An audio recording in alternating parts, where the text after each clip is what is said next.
আল্লাহ রাব্বুল আলামিন তার প্রজ্ঞা ও রহস্যময় জ্ঞানের আলোকে মুমিনের ঈমানকে পরীক্ষা করার জন্য এমন এক সত্তাকে নিযুক্ত করেছেন যার নাম হচ্ছে ইবলিস শয়তান। এবং সাথে সাথে রব্বুল আলামিন মুমিন যেন ঈমানের উপর অবিচল অটল থাকতে পারে, শয়তানের ধোঁকা থেকে রক্ষা পায়, সেজন্য আল্লাহ রাব্বুল আলামিন দয়া করে মায়া করে মুমিনের জন্য অনেক দুর্গা স্বরূপ উপহার দিয়েছেন। যেমন সে দুর্গা সমূহ হতে একটি হচ্ছে ইখলাস। আর শয়তান মুমিনকে যে ধোঁকা দিবে, আল্লাহ তাআলা সেই শয়তানের কথা কোরআনের মধ্যে উল্লেখ করেছেন। ক্বালা ফাবিইজ্জাতিকা লাউগিয়ান্নাহুম আজমাঈন ইল্লা ইবাদাকা মিনহুমুল মুখলাসীন।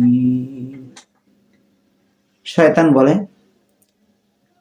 আপনার ইজ্জতের কসম, আমি তাদের সবাইকে বিভ্রান্ত করে দেব, তবে তাদের মধ্য হতে যারা আপনার নিষ্ঠাবান বান্দা হবে, মুখলেস বান্দা হবে, যারা শুধু আপনার রেজামন্দি সন্তুষ্টির জন্য ইবাদত বন্দেগী করবে, সর্বক্ষেত্র আপনার সন্তুষ্টিকে যারা প্রাধান্য দিবে, তাদেরকে আমি ধ্বংস করতে পারবো না, ধোঁকা দিতে পারবো না, বিভ্রান্ত করতে পারবো না। তাহলে কি বোঝা যাচ্ছে? এই আয়াত দ্বারা বোঝা যাচ্ছে শয়তান আমাদের সবাইকেই ঈমান হরণের জন্য ধোঁকা দেওয়ার চেষ্টা করবে। কিন্তু আমরা যদি ইখলাস নামের দুর্গাতে আশ্রয় নিই, অর্থাৎ প্রতিটি ক্ষেত্রে যদি আমরা ইখলাসকে প্রাধান্য দিই, অর্থাৎ শয়তান মানুষের নেক কাজের মধ্যে ইখলাসকে নষ্ট করে, ইখলাস নামের দুর্গাকে নষ্ট করে দেওয়ার সর্বদা চেষ্টা করবে। কিভাবে? আমরা যদি দান খয়রাত করি, তো দান খয়রাতের মধ্যে আমাদের অন্তরের মধ্যে এই ভাব, এই অবস্থা, এই খেয়াল সৃষ্টি করবে যে মানুষ যেন আমাকে বড় দাতা বলে, আমি বড় দানবীর। মানুষ যেন আমাকে দানবীর বলে, তো আমার ভালো লাগবে।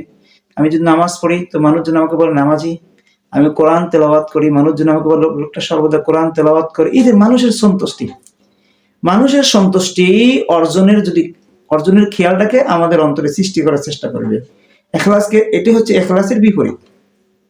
তো আমাদের প্রতিটা কাজ করতে হবে আল্লাহ পাক রব্বুল আলামিনকে রেজামন্দি। নামাজ পড়ো তো আল্লাহর জন্য, মানুষ কি বলবে না বলবে এটার খেয়াল নয়। দান খয়রাত করবো তো আল্লাহ পাক রব্বুল আলামিনকে রাজি করার জন্য। মানুষ আমাকে দানবীর বলবে, এই কথা এই সুনাম অর্জনের জন্য নয়। এই সুনাম অর্জনের চেষ্টা করবে আল্লাহ পাক রব্বুল আলামিনের সন্তুষ্টি অর্জনকে, এই নিয়াতকে নষ্ট করে দিয়ে।